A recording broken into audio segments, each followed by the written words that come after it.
자, 시청자분들께서도 이 자동차 회사 마크를 잘 알고 계실 겁니다. 미국의 대표적인 자동차 대기업 중에 GM, 제너럴 모터스라고 하는 회사가 있는데 그 회사가 보유하고 있는 자회사 브랜드가 바로 쉐보레라는 브랜드가 있어요. 우리나라에도 이 쉐보레 자동차가 많이 굴러다니고 있고 또 실제로 한국에 GM 생산 공장도 있습니다. 자, 그런데 최근 이 한국 GM 노조가 또 파업을 해버려 가지고 논란이 되고 있습니다. 한국 GM 노조의 파업으로 인해서 우리나라 자동차 부품 산업이 또다시 위기를 겪고 있다는 것이죠. 자, 이 사람들이 파업 활동을 하는 가장 큰 이유는 결국 월급을 더 많이 달라라는 것입니다. 안타까운 일이죠. 이미 한국의 자동차 대기업들의 그런 생산직 연봉은 전 세계 모든 자동차 업계가 깜짝 놀랄 정도로 최상위권 수준입니다. 자, 근데 그것도 부족해가지고 이 사람들이 또 떼를 쓰고 있다는 것이죠. 뿐만 아니라 대한민국 임금 근로자들을 모든 산업을 통틀어 가지고도 이 자동차 생산직에서 일하고 있는 사람들은 최고 수준의 대우를 받고 있는데 그런데도 그게 부족하다라고 저 사람들이 또 떼를 쓰고 있다는 것입니다. 자, 시청자분들께서도 아시다시피 요즘 자동차 산업은 비단 우리나라뿐만 아니라 전 세계적으로 큰 위기에 처해 있습니다. 특히 2020년 올해 같은 경우 코로나로 인한 경제적인 여파가 굉장히 컸던지라 2분기 당시 국내 주요 자동차 업체들의 판매량이 30%가 넘게 급감을 하고 또 수출량도 11% 넘게 감소를 하는 등 막대한 피해를 보고 있는 상황입니다. 우리나라 자동차 산업이 삐걱거리게 되면은 저 높은 곳에 있는 현대자동차의 사장님, 회장님들만 이제 손해를 보는 게 아니라는 거예요. 반드시 도미노처럼 이 산업에 삐걱거리는 연쇄작용이 서민들에게도 따라오게 됩니다. 자, 자동차 회사 경영진 밑에 누가 있습니까? 국민들이 있어요. 수많은 연구원들, 개발진들, 그뿐이겠습니까? 공장에서 일하고 나서 쪼이는 수많은 아저씨들이 있지 않습니까? 한 가정의 가장들이 전부 다 그 공장의 운영 상태에 따라 가지고 연쇄적으로 피해를 보게 된다는 거예요. 대기업 직할 공장에 있는 사람들만 문제가 되는 게 아닙니다.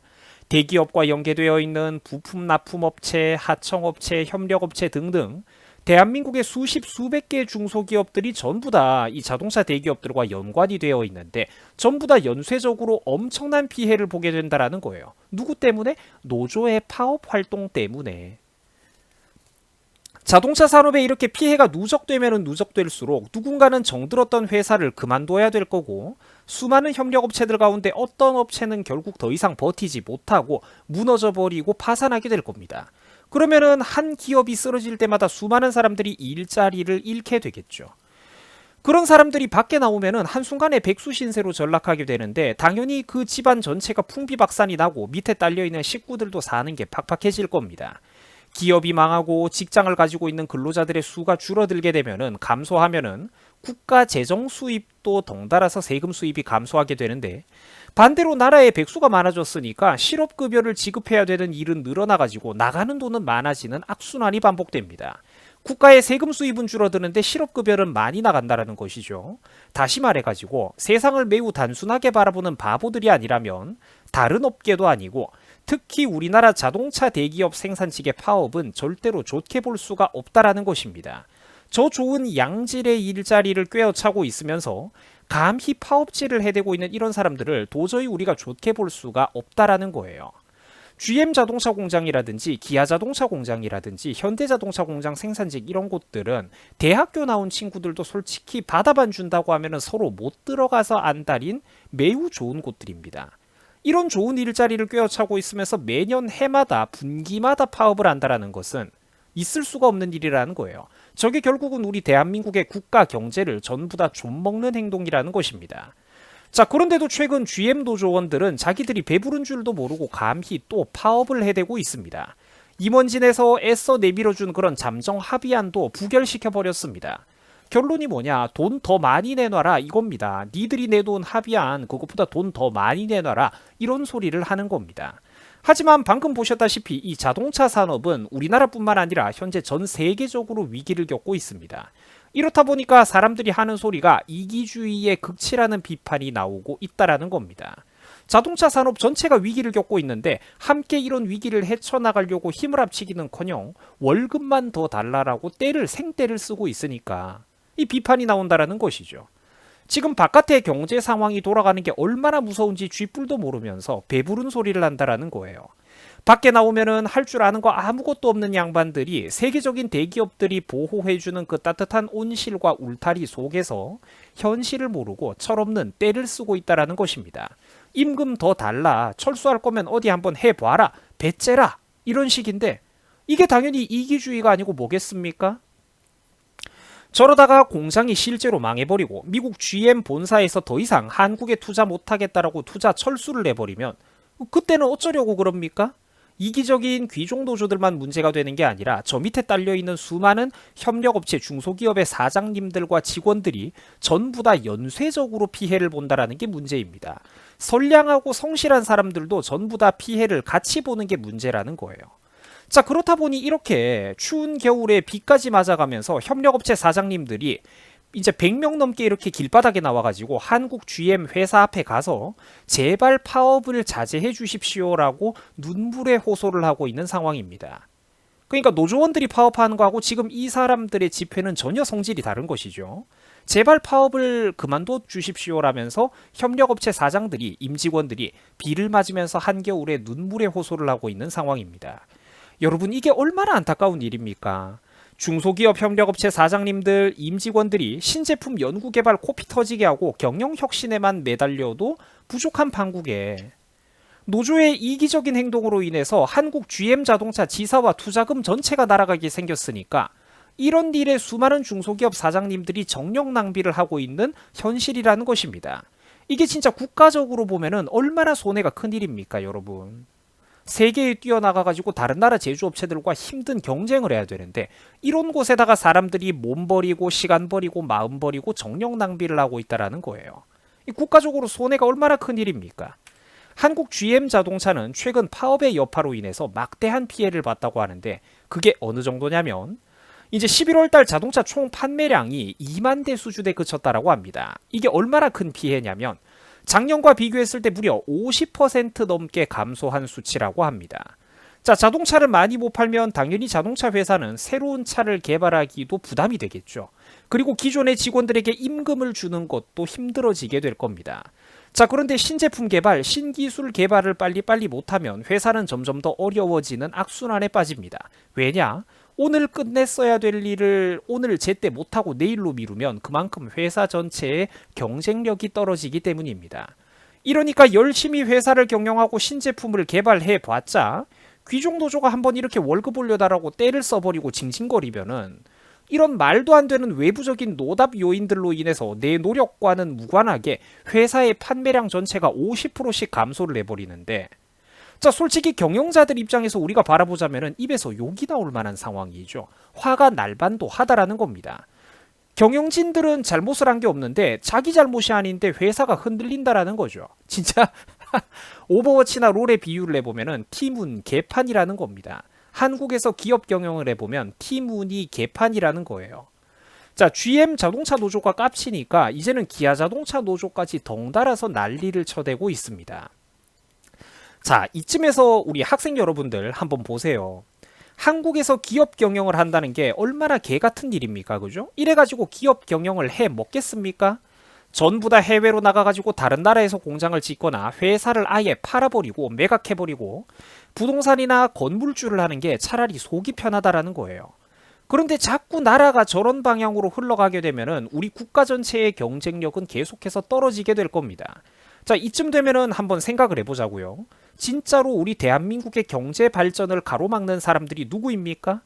기업 경영하기 나쁜 나라가 이렇게 계속해서 굳어지게 되고 그래서 원래는 우리나라 안에 지어졌어야 되는 기업과 공장들이 전부 다 해외로 나가버리고 외국 사람들만 고용하게 된다면 결국 그 피해를 누가 보겠습니까? 그렇죠. 국민들이 봅니다. 청년 여러분들이 그 피해를 본다라는 거예요.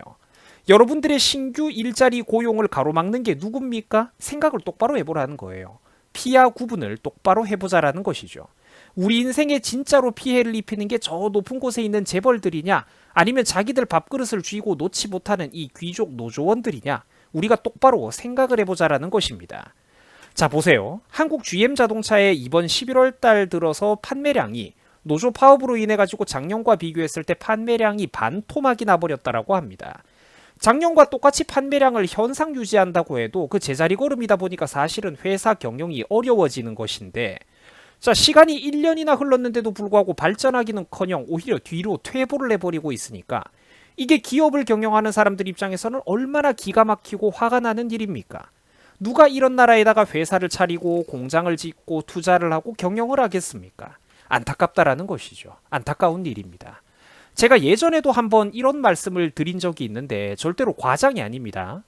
저는 여러분들 솔직히 세상에서 제일 쉬운 게 국가 경제를 운영하는 일이라고 생각을 합니다. 장사가 안 되는 구멍가게의 매출을 되살리는 것보다 국가 경제를 살리는 게 훨씬 쉬운 일입니다, 여러분. 특히 우리 대한민국 같이 훌륭한 산업 역량을 가지고 있는 나라의 경제를 다시 한번 활활 이렇게 활성화시키는 거는 제가 볼 때 세상에서 가장 쉬운 일 중에 하나입니다. 왜냐? 국가에는 전문 인력도 있고 자본도 있고 기술도 있고 노하우도 있기 때문입니다. 자, 이걸 왜 제가 세상에서 제일 쉬운 일이라고 했느냐? 그 방법이 뭐냐? 지금 문정부가 하고 있는 거에 반대로만 하면 됩니다. 지금 문정부는 과격한 노조 활동을 부추기고 있고 뒤에서 조장을 하고 있으며 기업 활동을 규제하고 억압하는 압법들을 계속해서 만들어내고 있습니다. 노사 간의 갈등이 생기면 국가가 이를 적극적으로 중재를 하고 어떻게든 민간 경제와 회사를 살리려고 애를 쓰기는커녕 중재하기는커녕 노사 간의 갈등이 생기면 기업가와 자본가를 나쁜 사람으로 취급하고 적폐 취급을 하고 세무조사를 하겠다는 등 공권력이 노골적으로 겁을 주고 편파적으로 편을 들고 있습니다. 자기들이 권력을 빚진 민노총 세력, 노조 세력 등등을 노골적으로 편들어주기 바쁘다라는 거예요. 노조들을 편들어주면은 국가 장래야 어떻게 되든가 말든가. 자기들이 정치적인 쇼가 필요할 때 저 사람들이 대규모 집회 같은 거로 인력 제공을 해주고 여론을 조성해주기 때문입니다. 그래서 문정부와 우리나라 대기업 귀족 노조 세력들은 사실상 공생관계라는 거예요. 공생관계 말입니다. 정권과 노조 세력이 실제로는 공생관계입니다. 요거를 우리 학생들이 잘 모르는 경우가 굉장히 많아요. 서로 주고 받고 공생하는 구조라는 겁니다. 자, 그런데 우리가 장기적으로 국익의 관점에서 생각해보자라는 거예요. 이런 식으로 기업 경영하기 힘든 규제와 악법이 가득해진다면 이제 세상 어느 나라 어느 기업이 한국에 투자를 하겠냐라는 겁니다. 그렇죠. 아무도 한국에 투자를 안 하겠죠. 그 일자리도 감소를 하는 거고요. 한번 해외로 나갔던 기업들이 다른 나라로 한번 나가버리면 이제 전부 다 기업이 투자해준다고 하면은 다른 나라에서는 아이고 잘 오셨습니다 하면서 환영해주고 뭐 하나라도 도와주고 챙겨주는 판국인데 누가 공무원들 모가지 뻣뻣하게 상전 행세하는 이런 나라로 유턴해가지고 다시 돌아오겠냐라는 겁니다. 정권이 대놓고 노조 세력과 붙어먹어가지고 뒤를 봐주는 이런 나라의 말입니다. 참으로 안타까운 일입니다. 요즘 청년들은 양질의 일자리를 구하기는커녕 일자리 자체가 없어가지고 엄청난 고통을 받고 있습니다. 진짜 아무것도 할 줄 아는 게 없는 우리나라의 자동차 대기업 생산직의 귀족 노조들이 솔직히 무슨 할 말이 있겠습니까? 저 사람들을 다 잘라버리고 그 임금으로 청년들을 2배, 3배 인력을 고용해버리면 한국의 자동차 부품업계들 전부 다 날개 달린 새처럼 훨훨 날아올라가게 될 겁니다. 청년 일자리 문제가 해소되는 것도 덤이죠. 가격 경쟁력이 강화되고 생산 물량이 늘어나고 생산 속도도 빨라지고 청년들을 2배, 3배 저 돈으로 고용해버리면 전부 다 지금보다 최소 몇 배 이상으로 대한민국의 자동차 산업이 효율화가 되고 빨라질 겁니다. 세계적인 경쟁력이 좋아지는 거죠. 경쟁력이 좋아지면 자동차 판매량이 늘어나고 자동차 판매량이 늘어나면 그만큼 또 청년들을 더 많이 고용할 수 있게 되는 거고요. 이런 선순환의 구조로 가야지 지금 그런데 우리 대한민국은 반대로 악순환의 구조로 가고 있다는 겁니다. 여러분, 지금 우리 대한민국은 국가 역량과 산업 역량이 부족해가지고 경제가 빌빌거리고 있는 게 아닙니다. 나라 안에 잘못된 놈이 지휘봉을 잡고 있기 때문에 빌빌거리는 것이고 나라 안에 성실한 사람들의 등골에 기생을 해가지고 피를 빨아먹는 기생충들이 많기 때문에 지금 대한민국 경제가 빌빌거리고 있는 것입니다. 여러분 수고하셨습니다.